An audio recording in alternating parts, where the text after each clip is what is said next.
bie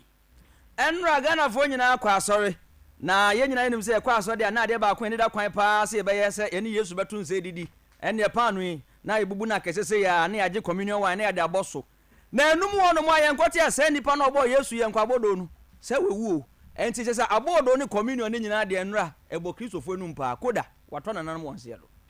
ense bi ka wem ho semaduane enum ye de bro se Premtobra Kasiabo ye taking over live on this network and we're hot 9.3 FM awia yi akenkanfo amutie nkamedin de mrantie hene kwaku asante mene enkrato ene se cars unye bia di as usual ye ntwe ho mratew ye ba nchiremu no ebekoso the station that rocks the city all day hot 93.9 abusafo ye shekase no ase na hye no shekase boy MK Fuel Enterprise and Samara Company Limited womo eneta ye chie na bete se boso me be mienu ni de se wo ka ECG asemo a na load schedule ensusu de akire if say load schedule no ene be kire wo ebra wo benya nkane a ene bra be dudu mo nkane a ama wo bibia opese wo ya watumi aye se wo de wachi age a obi a na wo ho kwan abefa so a wo de wachi beja obi se niam bia wo fridge mo so na se edum nkane na be hawa ansa na wo be kokora no na watumi aye nhyehyeye e de amasa ne man se be ya nkane no dundum a ense wo nioma nanso nansan san hye nyina no ya ye ohwebuada e de ama Ghanafo esan se Ghanafo bebre no asu se anka Electricity Company of Ghana pese wo mosom Ghanafo de anka ho behia se o mo de timetable ebeba na no no atimi aboa timamufo bre o benya nkane a ene bre nso a yebedundum nkane a nanso sa timetable yi wo mo apiapia ECG fo apiapia no a wo mo ntimi amfa ama fi se wo ka ho asem a anu yi o mo de ba no wo mo ka kire wo se enya de a eye load shed na eso mo de ba nanso so senti ankane ne dundum no omo kire mu se ayamfidi a omo de boa yama anyama hode na ba yamfie no eno na ya na ho atetwuma nti na man kane ne dundum enti nya de a omo behwe saa de no so aye load schedule bia e de aba saa sem we ama aye mentime ho ase saa na ikokodu ba bi no na Public Utilities and Regulatory Commission aye PRC fo ebe kan se ECG fo adwuma a omo ye no nya de a omo som Ghana fo sompa bia ne santi ese se omo tua bet say 5.8 million Ghana cedis na omo de ma PRC fo na yes asotwe a omo de ma ECG say wo mo antimi afa timetable no amre Ghana fo ama ye hunu ebre bedum kanea ana se ebre ebe so kanea nanso aloya fo omo kasa edema Electricity Company of Ghana ECG fo so e de anu yaba ese PRC fo ni ahode bia ne tumi a obetumi abo mo kanti na je senya de sika no wo mo ebetua anopa yi ho nsemo asan asore pa fi se Ghana fo bebre no ehunu se sani aye dundum nkane ne so nkane wo mo afie mu no mo monten so no enya de ebeboa na sansemu na nka ye hwe kwan se ne executive director the Mass Center for Environmental Management and Sustainable Energy owura Benjamin Insia ebedi nkomo na homa no eso aye hye papa na yegusu etoato ahoma ne ahwe se ensa beka no a yebegi ne na adwene wo saa ensem a ebo ba hu yenya nya no yebeto akase bo no so na emom hye ne so se kase bo yi Samara Company Limited for etayachi na womo the Kel Charcoal toothpaste and ema ya wie se wanya 6 years and above a wobetwe osia fa Kel Charcoal toothpaste etwe osia no ne beyi anum kankan na afenso so ama wanum ada ho se be ya bibia obedie no ebetumi aboawo saa so na MK Fuel Enterprise womo so the local one emo no tai yachi nyumaku ya daroma na wie Premtobra Kasiabo ya debro yensanka owura Benjamin Sian yebeto akase ne so yenko yenim na yenko gina MPP amanyokuo no akache na ne nyina ne se saa broma kokoyi frankatufo Dr. Mahamudu Baumia se ono na ND party ne nyina enim no ntu franka mfa ma omo 2024 aba no na ne nyina na akwakoye se saa bri boda soja no eso kakra na edum aden ya Ghana fo nte ase na kasentwie ne atendie bi ahyase ekoso ewo party no mu a akwakoye se be peni ni fie peni bono otafie mamofra yi na anka so de yebu na nkan fo no ye grade 1 peni bono so na hye ka kipioto na nu nti party ne mebinom kire se ebrenya edu se saa mentimi wase ne saa yo bumbo ne maabo ne nyina no eto betumi atwa enu nti se chino pamno ne nyina kosi faako na ombesre Alhaji Dr. Mahamudu Baumia se mentimi wase na ekoso ne fakase na gina se onyi ne running mate mekire nipa obebo ne chidom biribi atwam kura de na nipa binum suzo onumnyamfo se chairman sabonsu former majority leader anko no betumi asafate pa ye na dwuma no papa so sa wo hwe na ho fama ene wo hwe ne wisdom ne wo hwe se no secret parliament mu a na nka yero se chairman sabonsu se fata pa so betumi ayero animate e de ama Dr. Mahamudu Baumia nanso obi nim ne efi soro bɛte ba yɛda ho mu a ama ba yɛda ntumi ambɔ akɛseɛ ne nyina kɔ wiase a yɛsi deebi yɛde ɔno ɛto nkyɛn ayo ankyɛ ɛna ɛso napo a na ɛkɔ ɔno a na ɛkɔ ei napo so nkɔ kasa na no akɔyi nika napo si ganafo mo petam table dia mo ankasa mo nkɔ hwɛ mo de na mo fambra ɛna zi bu hey hwɛ ne mpɔmpɔ kyerɛ mo to mu napo ɛna anu ya na yɛ no te ya no mu yo ɛba ne sɛ na afi de yɛ no kasa wo mpɛsɛ obɛtie kyɛ sɛ nneɛma na akɔkɔ yɛ basa na no ɛna ɔhwe bokuo baako a ɛwɔ MPP mu grassroots for no kyerɛ sɛ ɛma Dr. Mahmoud Bawumia ɛnhwɛ nkyɛn de bi mpanimfoɔ sɛ nso a ɔbɛnum no yɛhwɛ nkyɛn ɛnde bɔmɔde ano hwɛ no straight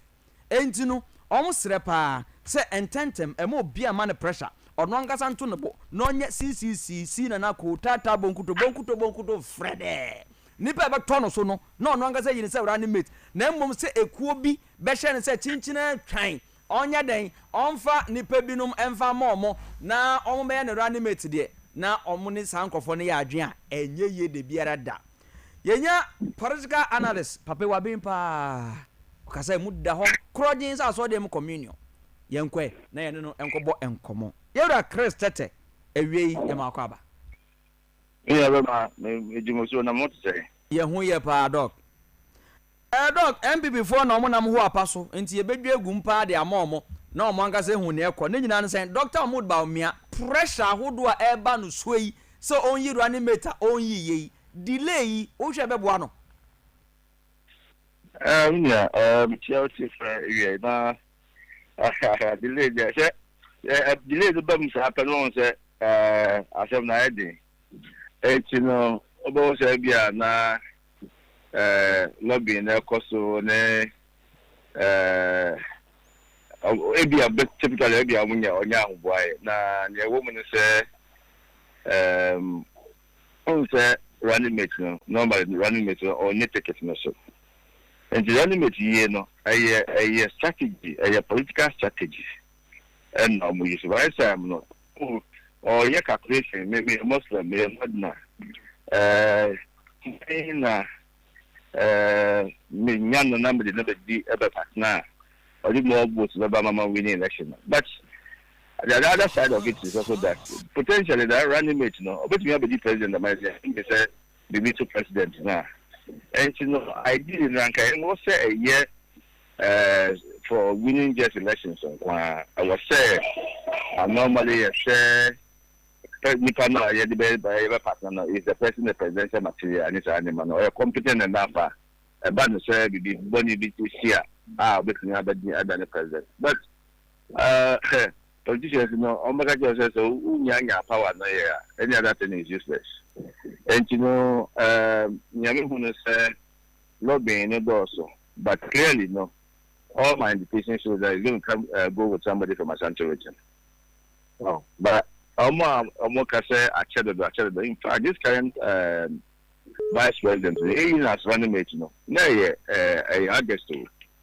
and we are in April, so we still have May, June, July, August. It's 4 months outstanding now. Obviously, as a time we are running mate. The idea for me, as I said, running mates only ballot, and yeah, a ballot system. The idea. Bia na ya ha dwin kakra wo no se omo amunya running mate on bedi no ase esi so omo ye ebi ye ja mo duma ato na omo ye lobbying ni ya ma nti hwa da na mega to be say jama energy minister light of ye nya jama concentrate on the running mate as so ndina on ti nche na on ye light so ye na wo ye no ntama na obia ho se ade ne dey close aduma no anya ade me na bababa no obia tra ko nya so ya me but as it is now I'm not focused on lobby I'm on for the baby vice president no ko bia no se me u to running bit dey agro adi so dey aduma ho na odi dachi so and you know we believe no so so no problem in terms of believable me man you know me you know say as a vice president now you candidate for the NPP no. So basically, in the interest of the country, because more position, no, how manage. Okay. Doc, yan saying so. Say usually no on say internal elections bar yɛwie elections a wobɛhu sɛ disfactions wɔ hɔ nom wobɛhu sɛ amanfoɔ bo ɛntɔ mo yam ebufuo ne adeɛ wɔ hɔ nom and some people have suggested sɛ sanka otumi yi running mate ne ntɛm a ɛbɛboa ma all the potential candidates anaasɛ ɔmo a na nkɔmo so vie for that position no yɛtumi address all those concerns no but ebinom nso ka so even sɛ wohwɛ when Dr. Mahmoud Bawumia was introduced into the political terrain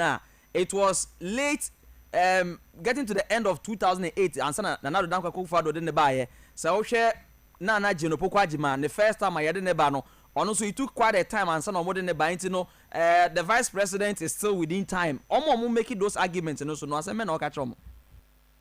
Okay, and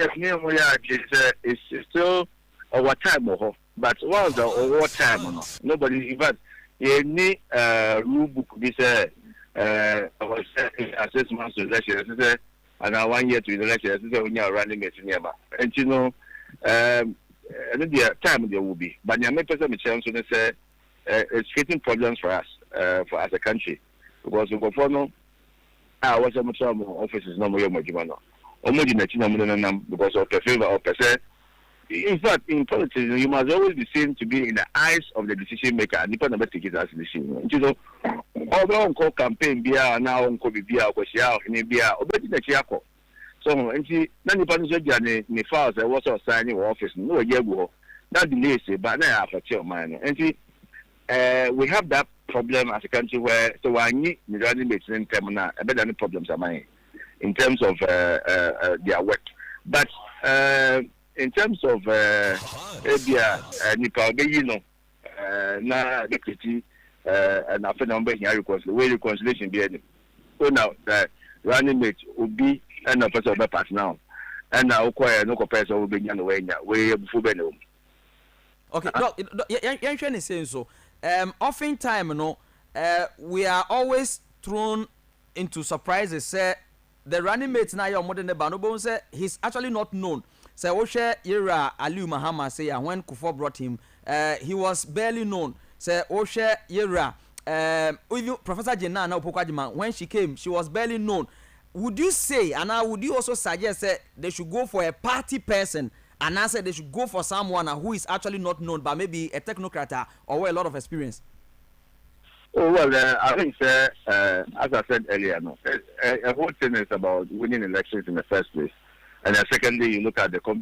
whether the person will be able to do, because politician, from where I sit, I'm being a politician, the first thing to do to look for is the competence of the person, whether the person potentially can be a president and he will be able to deliver. I don't know what the people are considering the president in the first place, because we now find running mates potentially to have a president. People go for beer, only in Debia or Yobia, or popular with the Kumu, Chidampa Nombrana, with the band of the vice, and that's a BBC, that's a Nipana, number one on the Tiakunya Samakwa, all in Debia. And first of all, let's with me alone. Like I said, you look at the competence of first interest. That's as politicians, no, they will tell you that the most important thing is to win the elections.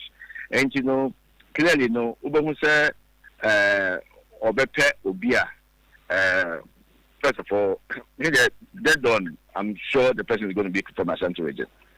And I also know that in the Ashanti region, as it is now in the MPP, we don't have enough women more Ashanti region now, more the political line now because of Oba, and the because they are potentially would have been a woman. But as it is now, I don't see that. But it's likely it's going to be somebody from the Ashanti region. And I think what I'm seeing is going to be more based on the political strategy, which is the Ashanti region, and then the secondly will be the competence of the person involved. Thank you, Doc, for your time. We really appreciate you this afternoon. Penny Chris Tete, your political analyst, and can yet here or church and some FNO MPP running mate, Ababeto Honomoa, Yeshe. I will be in this soon. Say Yeshe, say it there, Ebeba. Hot FM 93.9. Afiafibia Teachers and Educational Workers Union TEU. Eya na wohia afinimu na womo yehia mu de dwendwene ekuo no ene emu ekuoma no womo abrabo mu. Na de toso edumiansa no womo akwakohia ewo Pentecost Convention Center no ogomu afete ewo eben kaswa mfifi mantam mu. Womo koye no womo san koto aba se womo besan hwese mpanifo mu didi kuo no nim no womo besan aye ne womo ye no anan sakramu beba sakramu aba pa ama ne edi kan a wo manya wo ba kra wo na national chairperson afi we no wo mato aba no e de ama no ye fe no Salamatu Mahama Brahima na mami e kire se na ne agye pa so mo de sa tumi no ahye ne nsa na wosan ye oba no na kyese be hye ma nyina so nkuran ama mo so atima ye mo ho aye bibi e wo abrabo mu e de akonkan na wo hye bo se wo be hwe se adwumayefo no obia se ne working condition of service etie no wo be hwe ama no de wo be koso ne aban na ko se be ya obia wo ye adwuma se o kyekire ne de na katua ne adwuma wo ye se kyekire ne no ebetimi akonkan e de ama no na wo mkokoto aba no se ne ho sunsanso ne bi eye nie maame Salamatu Mahama Brahima no wono na sese waba beye female chairperson e de ama tewu kane no nanka wo hwa na wono e na ye second national vice chairperson se nyame na doma ma free vice no aba beye national chairperson e na fe so ko Accra Technical University a wono e na oye deputy registrar e wo ho na abato no achi ne so no chief finance officer wono na hwe musika sem nyina so tewu ho ye fe no King James Azotiba wono no sese waba be chochofo penin e de ama tewu na saa akomya kese na owura Mark denchira kranche e na wote so sese akwakodi owura James King Azoteba enchen sanzo so e na pani a wono na kane no nanka wono e na ye chochofo abedi akire Charles Kofi Osei omoto aba no omosan e de ma no ama sese woda so a ye deputy general secretary na mame Salamatu Mahama Brahima e kire se waba beye okanifo e de ama akue no enche se papa biara de kanfo no hya ase na obeto aso na wono so de Nyankopon de adom no no ono so de aka ho amakuo na tima yeku a ejina ne naso na ewa hoden opani makranche akane no nanka wono e na oye general secretary no no ye to aba no wanya bibia enti wo moyi ne to akonwa nanso omo ma na kwanya ma ne kasa kakra na wo kasa no e na wo se Free Senior High School a MPP aban de aba no eye pa nanso so adekye bia ye te ho asem ebi wo ha enokre ebi wo ha ya tro na nka ndo obesusu de ama aban no se na ya tro de enokre wo aban mpe bedwakuo bi no mo ntena se na omo ni sansem no achi na omo hwe wo se bi wo ha beti ye se school we se omo aduane ashoto ana school fo no wo beti se omo kan se omo aduane ye no omo no amen ana se enoso ana enye de na eno no akwakoye bibi foforo e wo school no musa no saa ne ma ne nyina no nkosusu de ama aban se aban no nti bedwakuo bi eye committee bi no mo hwe sansem no na ba no saa ebetumi aboa ma Free Senior High School na so abapapa e de amaman na nye no nkwan so awofo nso omoma nya Free Senior High School no hwe se enye free no anti no wato ne bajeje musa wo me ne ba no nsasra ne ba no se be ya bibi koso school na enya awofo nso beti bi no mo aboa ban na omo nyina timi ahwe ama Free Senior High School no aye kra behwe. We have a few concerns which we believe need to be critically looked at in our pursuit of quality education delivery. The first I want to mention is the Free Senior High Technical School policy. I would say is one of the best policies that have ever been introduced into a country. It has allowed a lot of children to attain secondary and technical education. However, these policies, after 7 years of implementation, need to be reviewed to make it even better. It cannot be business as usual. The need to involve other stakeholders in the provision of facilities is very crucial. Sometimes food becomes an issue in some schools. Parents must be ready and prepared to shoulder some responsibilities to make this policy the best of policies for our Ghanaian child. Awusua eni a oti ye eye kane church for penny de ma Teachers and Educational Workers Union tewu said the video no na adwuma na edi awusua for ya mo fanche wache na anye yen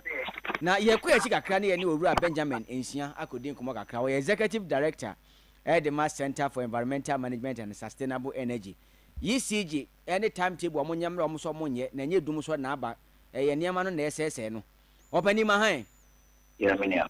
mejitum se energy hu nsem de eno na odware sra na onom bie enti de ekoso nyina wani de akire sesi ayi PRC fo kura ka omo boy ECG lawyers sika no omo ntua na je say de che say o man mu ha no what de ne ho de na be so ana That's many. The medical can I think that the hostilities now energy sector no na se bia basa ya na se maintain ho ase energy sector no. It's also fueled by the silence of the Ministry of Energy. Because as we shall say or Santa Ministry of Energy because it state-owned entities in national say also will be a banner need to solve problem no.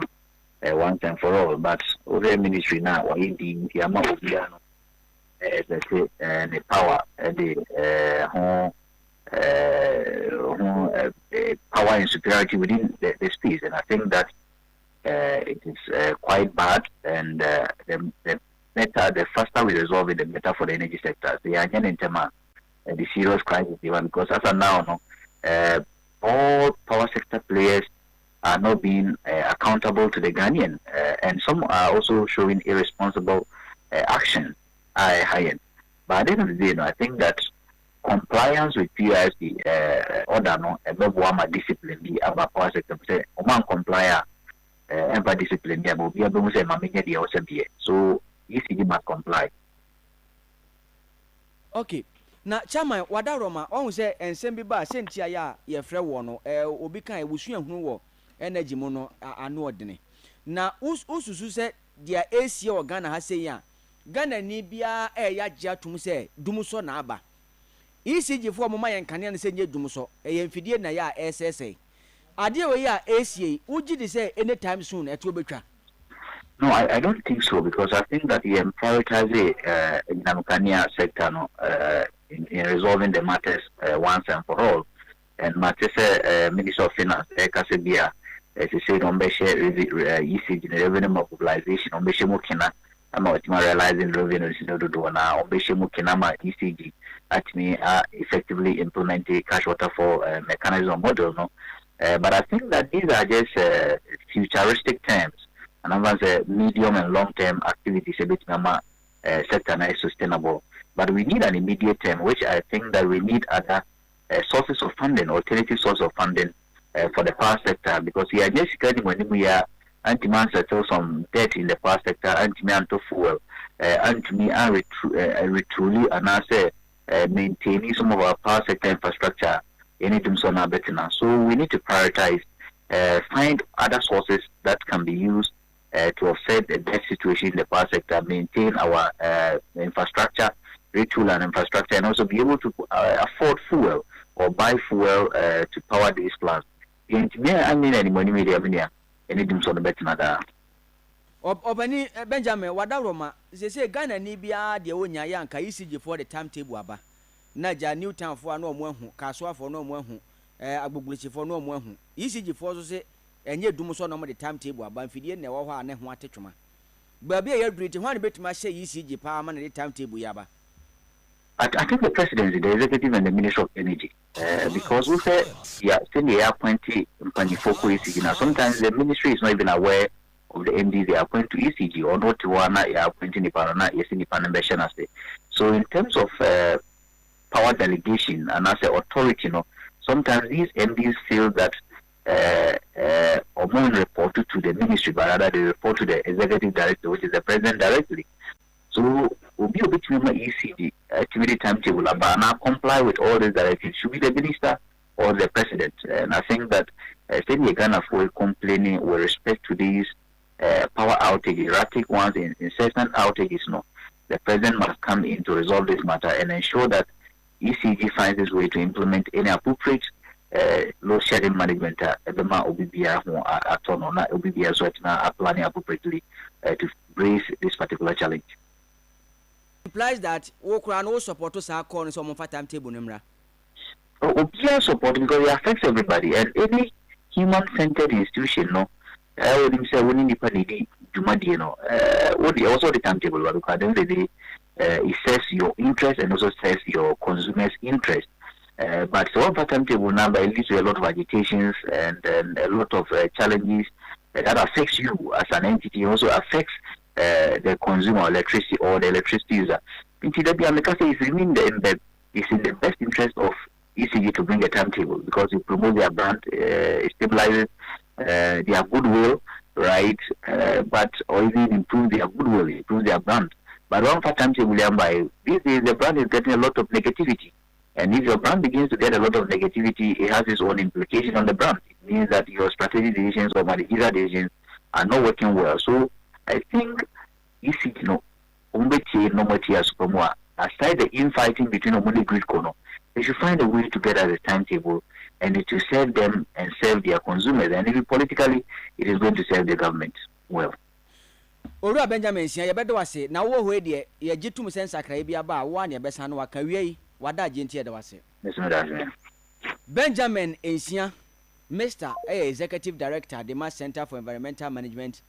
and Sustainable Energy. Hot FM 93.9.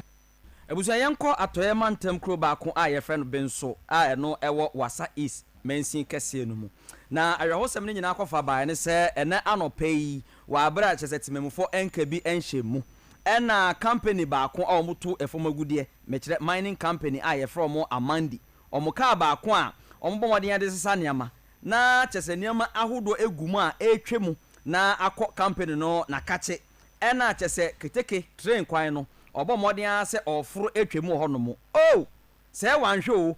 se keteke no so de mrika twuku chaka baba ati gunguna jo hey odi ahwemu o odi ahwuma ye kase nipa ba ko atoa nanom ewo nse do a aye awerehosem na nipa pi na so sabre de omo condition no aye critical na empenifo kiremu se na eyade a chese na obi ennim ne na aba chese driver ni tirimu a wentumi anhwe kwan no so anhwe yie se ebia keteke no eba ana se ebia wugina na se Ghana fo bekaya na otwe mu ena beto odwa se ukopie mu ewo esojaman empotem ho no mu a eno nso ena no aban train fofora wakra Freeport and aba no nipa bonfo adwemmoni mpa ne trimu de biara da kwakwaleza agbahuriye de bia mogya gina ne trimu eka ebi no mu nko de na nka oman nkaji atom na nso onyankopon asabe onye so clean de bia da ohwe so boye ho ban pa eno ena sabri ya reporter ono ewo atoye mantemu wofasomani kire mu se ayehosem ne de esi nukre so ewo atoye mantemu hono na empenifo ebo mo homoden eye ne ombetumi aye bia se ne be ya oye ne fufuro bi ensanso nsi akiri ehu de si ye ni na ni se eye company bi eye mining company bi e so mo Amandi omo airport be be proto eye tu kwan no e na train to eba na enumu no otiti kwan mu papa na train si yimiti enti ni bibia ni be tia ese se omo crash na odebo eye tipa proto ni mu na problem no ka say na driver ni na ati train ni no problem no ka say ba kun ayenya media obonu na attention ewo eye afian kan ka ba kun so ebi odan mpedi for say sheda ancient price and problem go ni no ka say doctor mpedi for exam so e don pa say ono so be ti achi apo and to be so media watching ready so so eti ewa ha no ba wo say drivers too na no mo eti train anim no mo etwi no say baku awu so how severe was the crash idea train no esama salt here and now it was a collision bin see here according to nkofo anate na nkofo eyewitness na mo gina ho no o say enye tipa protect dumper sa omo dumper akese no driver no kwa tima wuhu no sa truck akese bi na driver no kwa tima wuhu no aha eno ena train ni ena crash here eno not just eno no belong to the mining company now company ne dia oh okay aha from Amandi mining company aha nti omo crash sa no train ni etwemu but etwemu no sa other assistant driver na otu ho no sana ekoba no we ayerosem a esi ewo benso a ewo wasa east mensin kese no watoye mantemu ene anope ya sabre de keteke ene car kese ye beka se tipa truck asan de awrimu a sabre ebinom atwa nanom ewo nsie do Hot FM 93.9 United States Agency for International Development USAID ese senior anthrax yade no esi tete emo ahodo bi no mo ewo oman yatifi empotemo ho no ebe ha adwene na nhwe yi a na aboro aban ne so nti wo hunu Ghana mobo de empane makomako empem wo ha 100,000 de aba se yemfa nwo emo a wo manya sa yade ne nyinaa bi wo Palugu a no wo Savlugu municipality na Dr. Benita Anderson wono enegina chief veterinary officer Dr. Emmanuel Kudu Anamu ehwe ye ma enuro yo mo pa hontoma na afi wo mo hwe kwampa mbefa so wo metimi dia wo emo a wo manya sa anthrax yare no bi wo ho na maame no kire se ade asa enuro a abai no ebebo papa fi se emo asa yade no bi akomu no nyina no se onipa de bi kana no ne kodi mu a likely se emo no betimi awura sa nipa wodi aboa ne nam no mu ama atimi de ohaw ene sunsuanso bone aba na empane a aba no ade ebetumi aboa pa ma emo no de obi a yade no bi aka no pane no bi ebetumi aka no na eno so betumi aboa ama yade no se ne nanka tretre ewo Palugu ne Mpotem ho no eso atimi atekwakwa na fe enam die so asan abegina ne naso ewo hobiem Dr. Benita Anderson kire se eho behia se wo be hya ase aboda uro dendenden na obi a wonne Palugu ne Mpotem ho a empo na boa bi anya sa anthrax yade ne bi no obetumi ayi o masotire se be ya wo ma hya ase ewo mpane no ebi betumi aso mo nso so. Today marks a significant milestone in the ongoing efforts to safeguard the health and well-being of our livestock and communities. The director says he's honored to stand before you, I'm standing in his person, to launch a crucial campaign to combat the threat of anthrax in Ghana. Anthrax is a deadly disease that not only poses a grave risk to health of our animals, but also threatens the livelihood of our farmers and the safety of our food supply chain. But today, we stand united in our resolve to confront this threat head-on. Dr. Benita Anderson ena ojinamu edema chief veterinary officer Dr. Emmanuel Kudu na ode ensemi etu jakase boyi MK Fuel Enterprise edi local 1 emono edi achi se yenka nche Ghana fo nyina se ekomo de ona se obedidi a enka se ekomo de wonti aduane bia obeto no wadi eba ne sade ade yare beja wo so na fe wonka twedi ampode ama no waye ne tietia enti se opese wodidi aduane pa aduane e hote na eyemo de a mano enye local 1 emo ni bi MK Fuel Enterprise adaroma ena emu yi wo de abadwa so Kaswa New Market ubenya bi ato ewo ho Odoko Market Best Point Savings and Loans dan wachi ebi ho ena Osu Stadium Shell Filling Station dan wachi ubenya Kaswa ehon so ebi ho medical kadada ena fe Ashaman Taifa ehon so won sabeka na ope paste papa de adwetwe osen ewo fie de a eye Kel 360 toothpaste sa paste Samara Company Limited for omode saso eba ye no wo mon so na san de sa adu papa yi aba na o de Kel 360 etwetwe osen a eniyama ebe hye wo sentem a mo betumi adidi osim na wo sen no kaka ba mu na fe wo da wo na na wafona ho no ne nyina ebe yi de afi afi nka wo wonu mu a eno so wo de twetwe osin a be yi san kabone no eniyama ewo wo tekrema so a ada tekrema no so nti wo didi a wo ntene de no o de Kel 360 toothpaste etwetwe osin a sa nyama bone nyina be firi wonum e de amawo na FDA fo so mo hwehwe enuane ne enuro mu no age pesi atum se wo de bi twetwe osin a ebetumi aboa wo enti Samara forces se wonam ope bi ato anan ho obaase bi na opese ogi nkyeremu a eya from 0246 664798 0246 664798 Kel 360 toothpaste happy smile.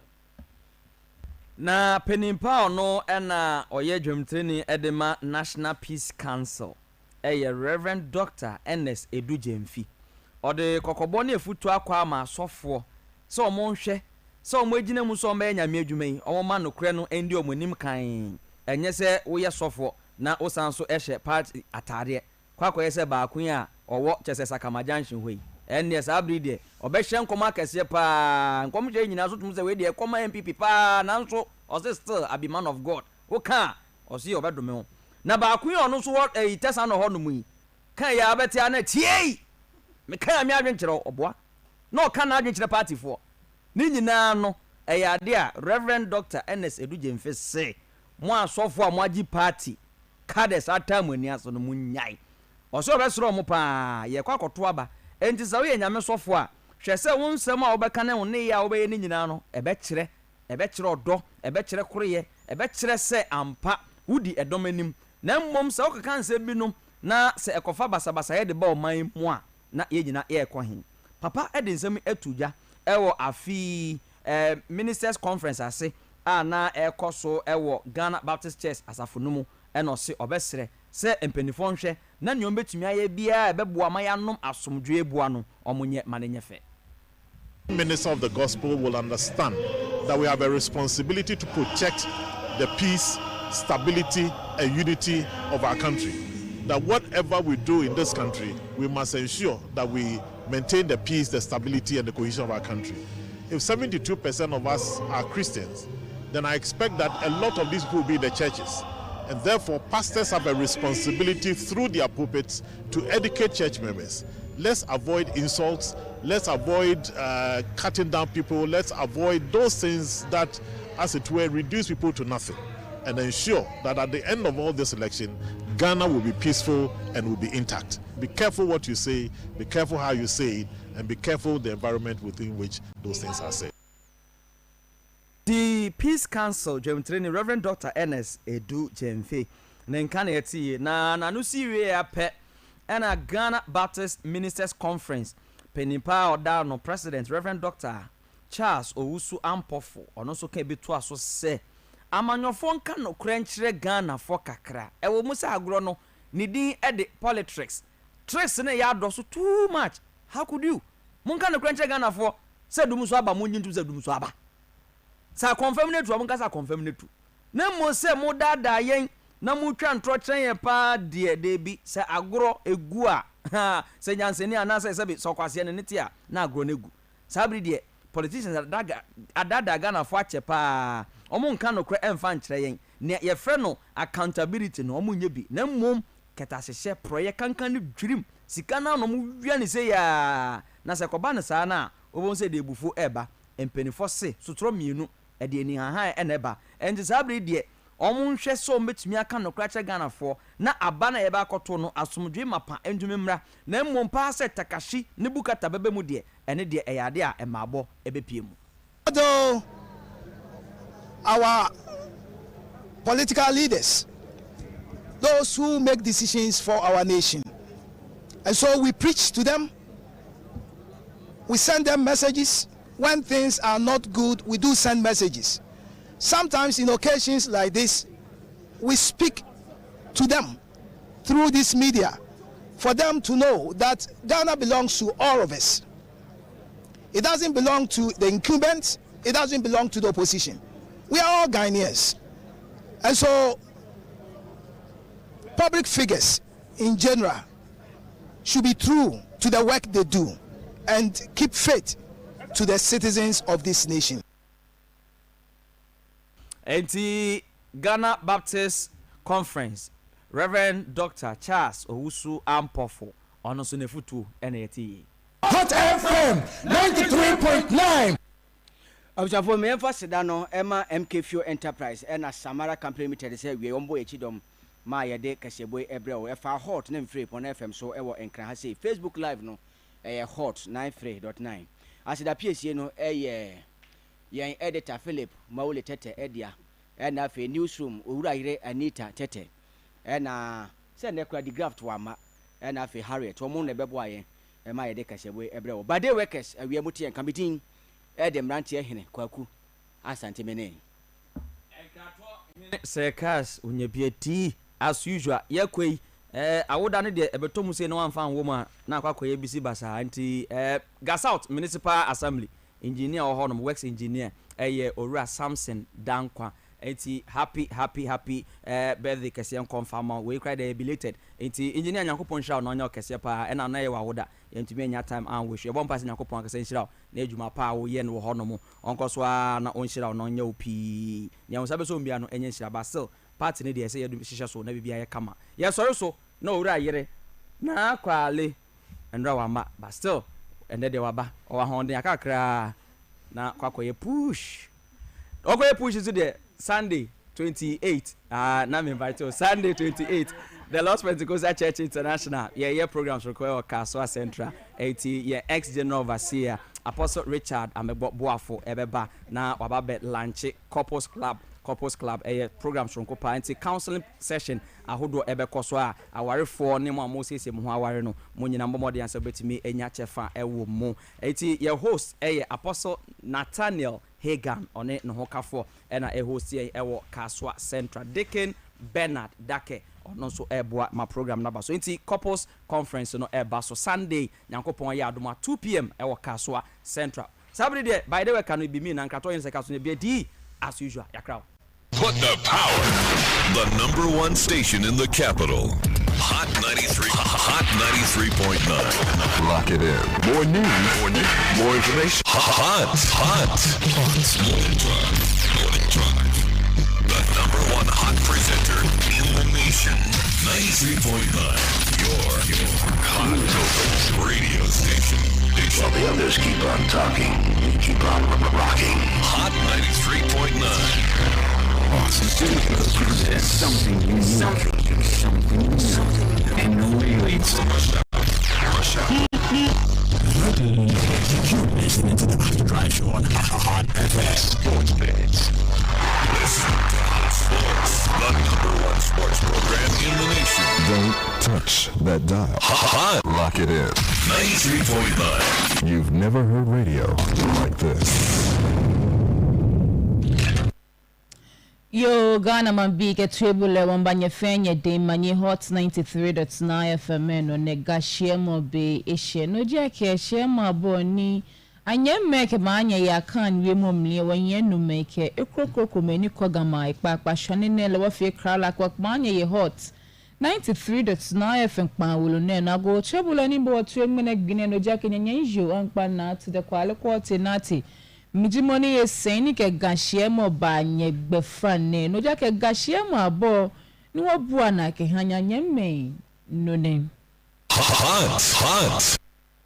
waje wa gashiemo shi o kenye ba ya nungwa ni amini no ja ke shi nyeye nungwa ba moden achu kenklen kusum ni achola ke dudomli nuwo na ke dudomli nuwo ne ni ha oblayo fio ni gbaji na aye mode ni jina yomo Oblayo ni ana anuye nungwake cheni ni jigbabu lo mo 63 ke le 12 years so jaka mo bote blami ni nuhani me baba o child rights no jaka shi groups above fem wo eheno no political ka me wo mli se mi gbeke ne isaka jiele ye nungwa kra na kle afi ko na akwa ni bi kumami ni bi ekumepu na akwatemo aka afi virginity test afe pregnancy test na kwa kashi aso gbekene ne na 12 ne aso yo follow ni lo alate mumu na motehi na kwe e kan mi fam aka virgin aka jibo ni report e bale asa akwa aka so yen olu ni ele ni virgin po le te fete akwa ka yen no ni virgin ni nja gabe eyin ho no akwa no be ni abala kashi be nungwa amede ayilo futa be no ni abala ka be aka ngen ame biyo ne he ame ja ke shama susu akete bona ba yele je ni ekegbobu lo mo jimo ne hishi mo shi be gbobu wo denche ji moni ekehinshi no je hello blan shi wemli wona wonu alo kwekwe social media no shi efeno ni wole ni ji blan shi re ni eyalo Saturdays njo so ajo yo Ghana man nefen no be ya balaka shi sake ame bio ne ya medaka shi kenklen kusuni nyete no ye nungwa ni jidu domlin wo the credit money sa ake enye ni echu kusuni nyehu anu kwale ame ni ji so ni wo no nye enagbe echu kusumi efefo nungwa man kralo ni ji sho no talo teche ni bote Kofi Frankwa ebamode ekada feature lo ina sanigba ye bia ni femo teno na boni Igbe ehan. The spiritual headquarters. Gadangwe fe afi ashe. Wo di dominu skome shejo e shete. Brema no ni wole peje akese le ke dominu de. Obedesu ji ye ni awo yo nu ekejo e yake noji woke usuma usu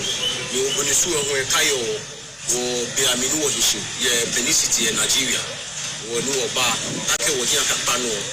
una yo ni bi fe no fe ni ayo yo binisue she wo fe wole akabi ane le lole anyemo ke boni be fi wo ke bi ane ke yo binisue poko na yin ablam no wo wodumo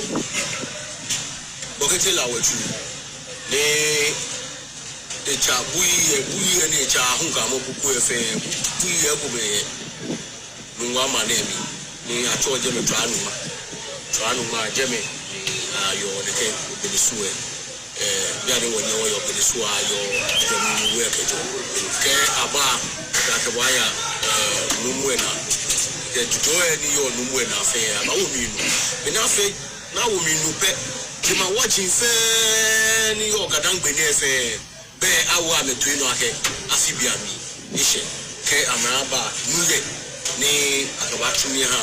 de kan nu ehu ani bibie ne akefio wo nu bele atole koko mena komi ami mutumo wo ji fe ni o ba ye wo yi lugo ba bia keshi ne ya wona ni asifati me nyese me wuno mo bi nyese ni le peni nyo mo ko mi alo mo ko nyo eta kuko e mo ko nyeta ke wo shiche baburo mo overload de Kadangme state ke kuko e maite pe ni akeniji mo kuko e mi mo ko ni data here ho kata beni abashe ye na ba ye nu ye ke asheje ke osun felu e mo ni nya me here bawa koni akenu e awu kuko e ka bena ke aketile le ba dani ba ji shishe e ba ya hitu mo wo yu ake biye ba take me 7 days neji bawo ni ba ti ba yin le pe mo ba preple ke ha me kanu tumo ne wa ra wo na jin konso pe na fe ke iba na jin ba gbe plan to ya ke shin be agbelebe akenu e ni imiji ke ba tun ni akenu e ma wo na ka ji boni so ka shi ka kusu ne woni yemi ke je woni ma over 820 years woni yemi a ke bata ya ne ko bia ke kusu ne lepe enyo fio alo mo ko nye fio lepe bia ne wona yo mo ayemo die lepe wona yo mo ayemo die lepe beja no tunji ne ke kusu ne je ne hu pe le no hu ke aya manjano ya ba yi pa ye ngada na ko wa yi pa ye le ji mo ne ke ba ya na ka no wo yi fe ni ba yi shin ke amegbeja no to we le ja e mami wa tashi ni ba kwe beja no to we fe aya le ojo ba le no me no chi e o ba fe mene jete ni shamo gbogbo o ba so chiche ba so jete ni shamo lo no ni wo ko ma bi fe gbogbo o ba do mo jile te ni ka wa ha ji ma wo ji ni yo jile fe ani lepe ti mo ni yo le ke he wale ne ni aketun ni e ja ke je ma wo ni di amwe wo ni ma yi no over 820 years wo ni me ni akeshi akate no jino ni ja jile me until 1869 dani profume ke mujino Meridian Rock no ni jaji le gbogbo mo pe di mo ni wo wa na ke tron ke ni tumo me wo me no ji obana sunele hu ye different kra ye no ni atu mene wona yomo e ba fita yemi ai ke yu ke kusun fe lo ai na ka ba ho jete ni shamo le ke jete ni shamo ne loji epleke ni jema woji e ba yi ka me yi pe keke umoho bushe ni abahu umoho meme foji banye yi neke pepeli ni eja ke aha jema woji ani umu le jete ni shamo aha ma me pepeli keke fana be na chola ayumori obanyo tuso wo gbe ne ayemode what to me emi ju efu ake fe nyoji enyo ke mu entede ayemode Ghana mamu ne fe wole beku ni egeshi fe wona yumu ayemode we wo ke wona yumu ayemode wona yumu ayemode no wo mi ba fe ongawo na bewe mo ni omaga adangbe bi ake ni nu wa odudo mi nu wo meji kenken ni ba fe ngawo enye je kusunshi ne Yehowa drumo mobonale na wonye wona ngene wo wudi do mi nuwe tun akeshi be umo ho peja no tuwe achi wo fi de ke wo ha tete ni somo be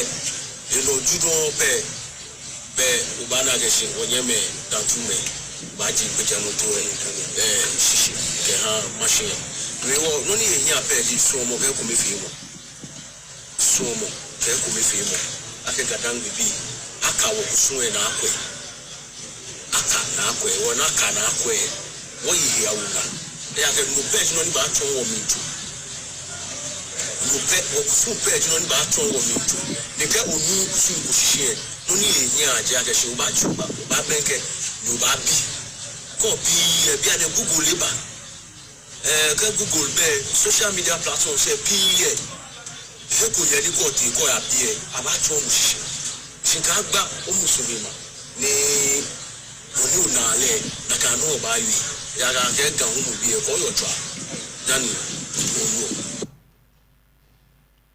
ake ga hu mi bi e ko yo twa dani oyu no be nugwa me finally akeshi be je me gba hu e pije me ni amele tobani ni twen ne ke ayemode mo fe mo Ghana mane no ji gbe je Ghana mane teje ko ji efen no gbe ko ne ba heshi wa dete shimini ha ne bale na kan me pi nu hishi no wo fe no nu hishi no ba te shi no ba nu na ke 12 years ke 63 ya shipe mo fe mo kenklen e mo sun shan le dan no ne ba we be we she say me na ba glam ni do ja ke shi efe fan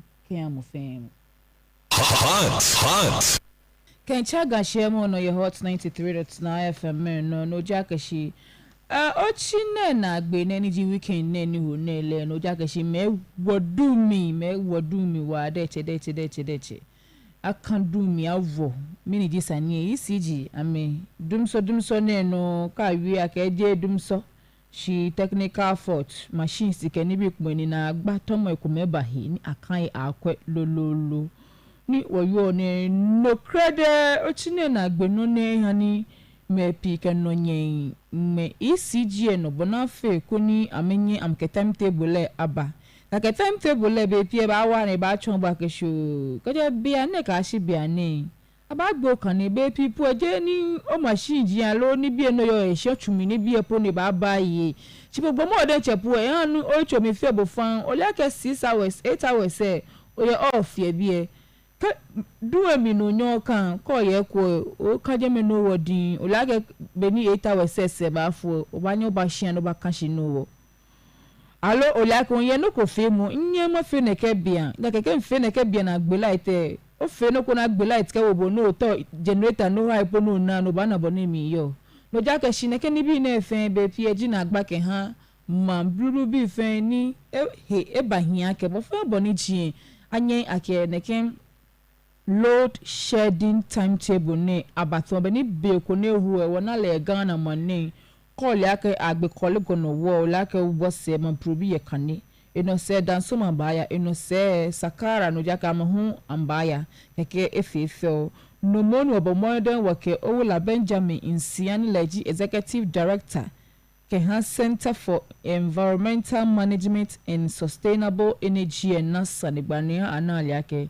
nani ya no lebo fe bo na eji ehan ECG saka amanya meke timetable ajeku koni enyen ewa mambi fen Hot. Wakana ya muwaganshemo na ninojakeshi abalakashi Teachers and Educational Workers Union tewu nojaka mefe amoshiki fon neke oshiki fon ne nojake ete no ye Pentecost Convention Center ye gomo afete ni benke kaswa ye tinkpepa no Germany abalakashi abomode anye ahala kenklen Seno Chalo chairperson ke ha tewu meji Salamatu Mahama Brahma lojake shi enele ko bako dan chairperson na halake ha tewu meji Teachers and Educational Workers Union be pie alo be fe be ya fi o no be eneji Kleno ni yo ejegbe yo dedenye ni ji Salamatu Mahama Prima ina ne ken hegbene ne bata sen wulo no fefo aketewu chairperson no jaka shi awula salama na no US ne de ne etechikaje ko ekeniba shimo le den che eye ni fe mo mlin papa ni no jake be ko ne wele di deputy registrar ye Accra Technical University no eye ni eleboni ni bi ashikamo yo ehan jogba fake fence ko ko boni ene teacher fo son kame ni choni no jaga shamaku ni ameche na mewa mesen no talo ya bia ni ne ko shigi fo na tie no ni amehala onupa isu ya boni badamo amena tutu general secretary ke han ku ni ji Ola Mark Koranchi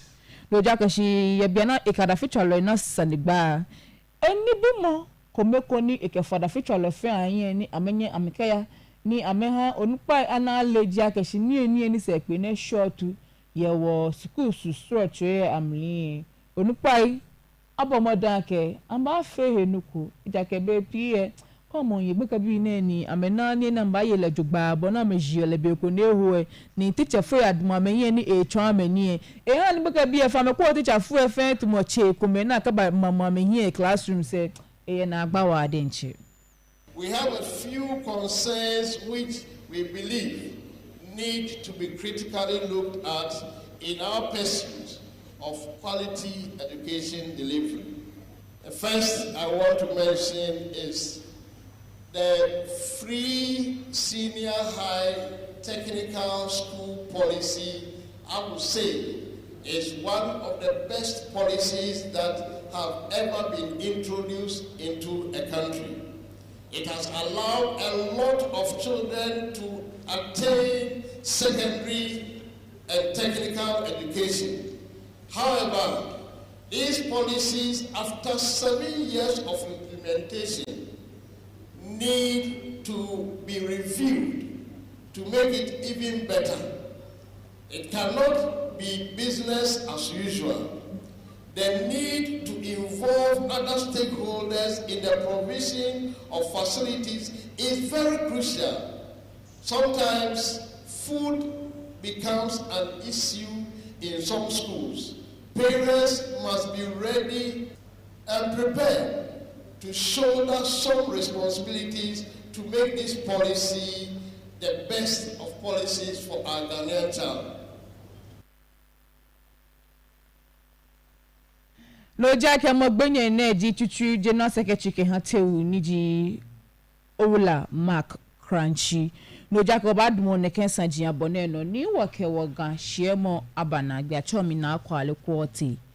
nati no jake shi news ni chula fe ka wo hienyi la Ola Philip Mauli tete ne ke management ye bo anu woke gan shiemo ba nyegbe fami wo hino DJ Kazito ekenye ba cha ni fe mo no wo ejibe konkro yo wa ke han wo yi wala don ke table